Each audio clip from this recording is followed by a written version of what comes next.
Hi friends, everything for exam channel में मैं आपका स्वागत करता हूं। जैसा कि आप जानते हो कि आरआरबी एनटीपीसी एग्जाम होने वाला है, तो आज हम आपके लिए लेकर आए हैं फिजिक्स वन लाइनर हिंदी में 10 मिनट जनरल साइंस। तो हमारी कोशिश यही रहेगी कि हम आपके लिए ज़्यादा से ज़्यादा वन लाइनर लेकर आएँ और आपके लगभग एग्जाम से पहले 10,000 तक के हम वन लाइनर कंप्लीट करवा सकें। तो फ्रेंड्स, आप हमारी वीडियोस जरूर देखें।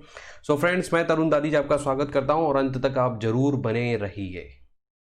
सबसे पहले हम बात करते हैं न्यूटन के प्रथम गति नियम से बल की परिभाषा प्राप्त होती है। तो अगर मैं आपको बताता हूं कि जो बल की डेफिनेशन है वो न्यूटन के फर्स्ट नियम से प्राप्त होती है, जबकि बल का व्यंजक जो है वो न्यूटन के गति के द्वितीय नियम से प्राप्त होता है। तो बल की परिभाषा जैसे कि न्यूटन का प्रथम गति नियम, जिसको जड़त्व का नियम, गैलीलियो का नियम भी कहा जाता है, और साथ के साथ जब तक कि कोई वस्तु पर आप बाह्य बल नहीं लगाओगे वो या तो स्थिर रहेगी या गतिशील रहेगी। न्यूटन के गति के द्वितीय नियम से बल का व्यंजक प्राप्त होता है, जैसा कि आप जानते होंगे अच्छे से। मैं आपको बता देता हूं कि F बराबर m ए, जो आप जानते हैं, ये द्रव्यमान इंटू त्वरण जो होता है, ये F इक्वल m है। ये हमको न्यूटन के गति नियम से, द्वितीय गति नियम से ही प्राप्त होता है। न्यूटन के द्वितीय गति नियम के अनुसार प्रत्येक क्रिया के बराबर परंतु विपरीत दिशा में प्रतिक्रिया होती है। जैसे एक तैराक नदी में तैरता है तो जो पानी पे जो क्रिया करता है तो पानी उस पर प्रतिक्रिया करता है, इसी वजह से वो तैर पाता है। बल आगुण एक सदिश राशि है जिसका मात्रक न्यूटन मीटर होता है। मैं आपको बताता हूं कि जो बल आगुण हमारा होता है वो एक, जिसको टो से रिप्रेजेंट करते हैं आप, F dot are sine theta, जिसको रिप्रेजेंट किया जाता है। तो ये आघूर्ण के लिए एक बल होता है, तो इसका मतलब F बल इंटू मीटर, मतलब कि न्यूटन इंटू मीटर इसका मात्रक होता है। कार्य की माप लगाए गए बल तथा बल की दिशा में वस्तु के विस्थापन के गुणनफल के बराबर होता है। तो मैं बता देता हूं कि जो W बराबर F डॉट S, मतलब कि यहाँ पर ये F बल है और S जो है विस्थापन है, तो कार्य बराबर बल इंटू विस्थापन को बोला जाता है। तो इसके बाद हम बात करते हैं कि कार्य और ऊर्जा का मात्रक जो है जूल है, जबकि शक्ति का मात्रक वॉट है। तो मैं आपको बताता हूं कि कार्य, जो कि आपने अभी देखा कि W बराबर F डॉट S है, जिसको कार्य कहा जाता है, कार्य किया जाता है, और ऊर्जा का जो क्या होता है, रूपांतरण किया जाता है। तो पर इन दोनों का मात्रक क्या होता है, जूल होता है, जबकि शक्ति का मात्रक क्या होता है, वॉट होता है। अब शक्ति कार्य की भाषा में आप अगर देखें तो P बराबर W/T होता है, जो कि शक्ति कहलाता है। घड़ी की चाबी में संचित ऊर्जा स्थितिज ऊर्जा होती है। जब आप घड़ी की चाबी को भरते हैं तो वो उसमें जो ऊर्जा होती है वो स्थितिज ऊर्जा होती है। ऊर्जा संरक्षण के नियम के अनुसार ऊर्जा ना तो उत्पन्न की जा सकती और न ही नष्ट की जा सकती। मैं आपको बता रहा हूं कि ऊर्जा सिर्फ एक रूप से दूसरे रूप में रूपांतरित की जा सकती है, उसको न तो उत्पन्न किया जा सकता है और न ही नष्ट किया जा सकता है। जैसे एक एग्जांपल ले लीजिए, आप कभी किसी चीज को धक्का देंगे तो आपने क्या किया, किसी चीज को खिसकाया यहां से वहां तक, तो आपने अपनी ऊर्जा किसको दे दी, उसको खिसकाने में दी। तो मतलब ऊर्जा का रूपांतरण आपने कर दिया। एक अश्व शक्ति जो हॉर्स पावर होता है वो 746 वॉट के बराबर होता है। तो ये आप जरूर याद रखें। चंद्रमा पर जी का मान पृथ्वी के जी का 1/6 गुना होता है। तो जो पृथ्वी, चंद्रमा पर गुरुत्वाकर्षण होता है वो पृथ्वी के गुरुत्वाकर्षण का 1/6 होता है। यानी कि कोई वस्तु जो यहाँ पर 600 किलोग्राम की है वो वहां पर चंद्रमा पर जाते 100 किलोग्राम की हो जाएगी। इसके बाद हम बात करते हैं कि पृथ्वी के लिए पलायन वेग का मान जो है वो 11.2 किलोमीटर पर सेकंड होता है। जो हमारी पृथ्वी है उसका जो पलायन जो वेग होता है, वो पलायन करती है, जो उसका वेग होता है वो 11.2 किलोमीटर पर सेकंड होता है।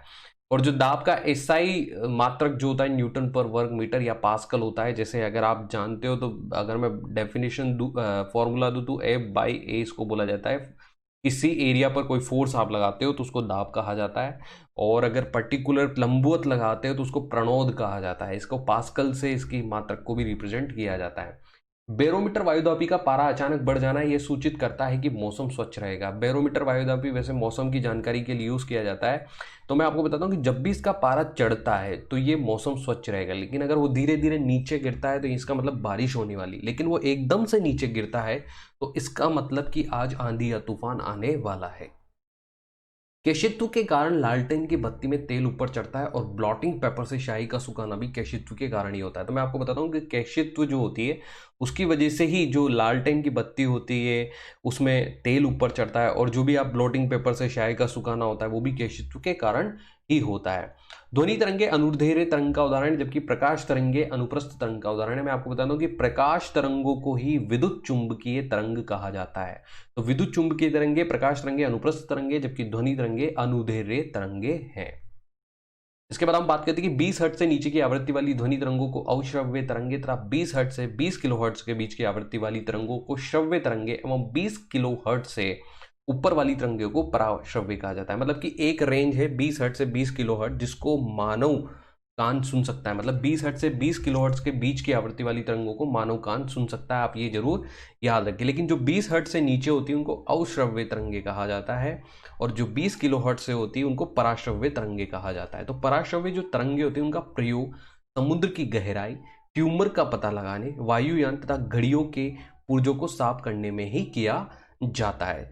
इसके अलावा प्रतिध्वनि सुनने के लिए श्रोता एवं परावर्तक सतह के बीच कम से कम 17 मीटर की ध्वनि होनी चाहिए। मतलब कोई भी प्रतिध्वनि हमको सुनिए ना कि जो ध्वनि टकरा कर आती है, तो उसको सुनने के लिए श्रोता और जो परावर्तक सतह होती है उसके बीच में लगभग 17 मीटर का ही डिस्टेंस होना चाहिए। और कान पर ध्वनि का प्रभाव लगभग 1/10 सेकंड तक रहता है। कोई भी ध्वनि जो हमारे कान तक रहती है उसका जो प्रभाव रहता है वो लगभग 1/10 सेकंड तक ही रहता है।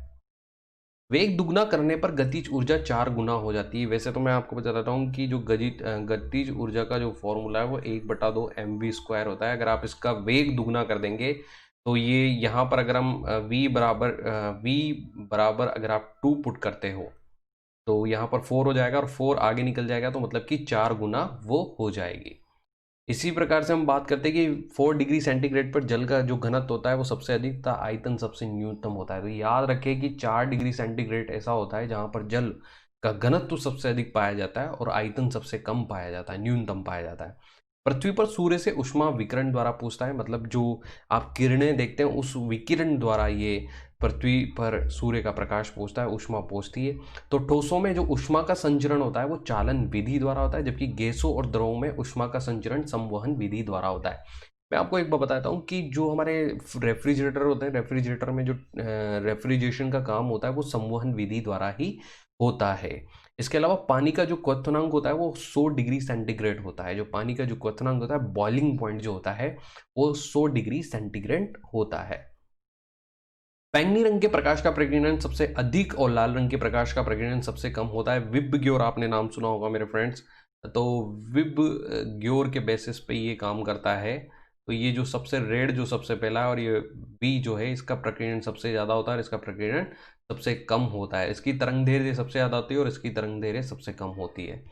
इसके अलावा पृथ्वी को चंद्रमा और सूरज के बीच में आने का कारण चंद्र ग्रह होता है। मतलब जब पृथ्वी चंद्रमा और सूरज के बीच में आती है तो उसके कारण चंद्र ग्रहण होता है, और चंद्रमा को पृथ्वी और सूरज के बीच में आने के कारण सूर्य ग्रहण होता है। जब पृथ्वी और सूरज के बीच में चंद्रमा आ जाता है तो उस कंडीशन को सूर्य ग्रहण कहा जाता है। आकाश का रंग नीला प्रकाश के प्रकीर्णन के कारण होता है, ये आप सही जानते हैं। क्यों होता है प्रकीर्णन? मैं आपको बताता हूँ कि समुद्र का जो पानी है वो गहरा नीला है, इसकी वजह से हमारे पृथ्वी ब्लू कहा जाता है। तो जब सूर्य का प्रकाश हमारे पृथ्वी पर आता है तो वो ब्लू कलर का प्रकीर्णन होता है, इसकी वजह से आकाश का रंग नीला दिखाई देता है। निर्वात में जो प्रकाश की चाल होती है वो सबसे अधिक 3 × 10⁸ मीटर पर सेकंड होती है। एग्जाम में क्वेश्चन आ जाता है। तो प्रकाश की जो चाल होती है निर्वात में होती है 3 × 10⁸ मीटर पर सेकंड। तो फ्रेंड्स, ये 10 मिनट जनरल साइंस के हम आपके लिए वन लाइनर लेकर आए थे। फिजिक्स के हम फिजिक्स से और बार बार हम सभी के वन लाइनर लेकर आते रहेंगे। आप इन्हें जरूर पढ़ें, और मैं आपके लिए इफेक्टिव और सेलेक्टिव लेकर आ रहा हूँ, और एग्जाम में यहाँ से क्वेश्चन जरूर मिलेंगे। तो हम आपके लिए साथ के साथ लाएंगे current topic, current affairs, general awareness, general science, computer awareness, job alert, exam and cut off analysis and motivational videos. तो आप हमारी वीडियोस जरूर देखें friends, and thank you for watching everything for exam, and please like, subscribe and share करना ना भूलें। Thank you.